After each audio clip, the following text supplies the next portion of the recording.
আমি আজকে একটা চাটনি বানাচ্ছি। তো এই চাটনিটা আমি কোনোদিনও বানাইনি, আমি আমার বন্ধুর কাছ থেকে শুনেছি অনেক দিন আগে। তো আমার বানানো হয়ে ওঠেনি, তো আজকে মনে হলো একটু বানাই দেখি না খেয়ে। তবে ও ওর মতো করে বানিয়েছিল, মুসুর ডাল, শুধু মুসুর ডাল। আমি অনেক কিছু জিনিস দিয়ে করেছি। তো দেখো, মুসুর ডালটা ধুয়ে 2 চামচ মুসুর ডাল ছোটো চামচে ধুয়ে ধুয়ে রেখে দিয়েছি জল ঝরিয়ে। তিল আছে 2 চামচ, ও ধুয়ে জল ঝরিয়ে রেখে দিয়েছি। কাঁচা লঙ্কা আছে 2টো, কারি পাতা আছে, রসুন 4-5 কোয়া আছে, আর টমেটো আছে, আর একটু লেবু আছে, সামান্য 2-3 ফোঁটা লেবুর রস দেবো, যেহেতু আমি টমেটো দিচ্ছি। তো এই হচ্ছে আমার চাটনির। হ্যাঁ, তো এবার আমি সাদা তেলই দেব, বেশি লাগে না, ব্যাস।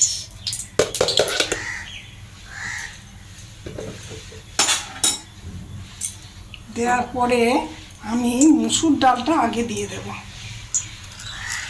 মুসুর ডালটা কিন্তু একটু ভাজতে হবে।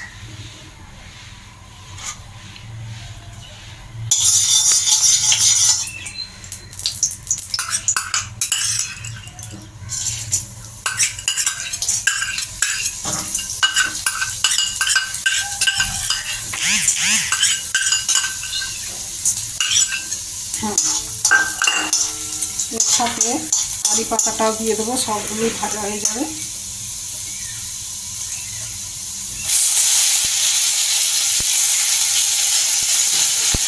রসুনটা দিয়ে দেবো, একদিকে টমেটোটা দিয়ে দেবো, সব একসাথে ভাজা হবে।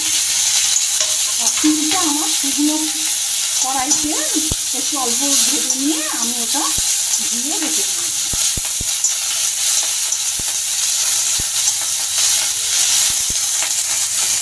লঙ্কা দিলাম, দিয়ে যেমন ঝাল খাবে যেগুলো, এবার তিলটা যেহেতু ভাজা আছে পরে দিলাম।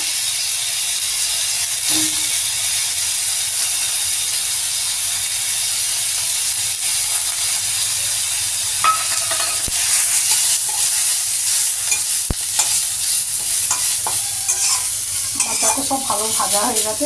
মেন হচ্ছে মুসুর ডাল, মুসুর ডালটা আমার ভাজা হয়ে গেছে, এগুলো ভাজা হয়ে গেছে। তো এবার আমি এটা ঠান্ডা করি, ঠান্ডা করে বেটে নিয়ে আসি। তো এতে শোনো, বাটার সময় মিক্সির পটে আমাকে দিতে হবে নুন, একটু মিষ্টি, তেল দেওয়ার দরকার নেই, তেল যেহেতু আছে, যদি মনে করো কেউ বেশি খাবে তো দিতে পারো।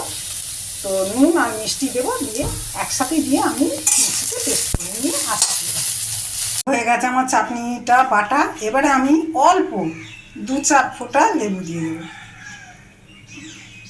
বেশি দেবো না।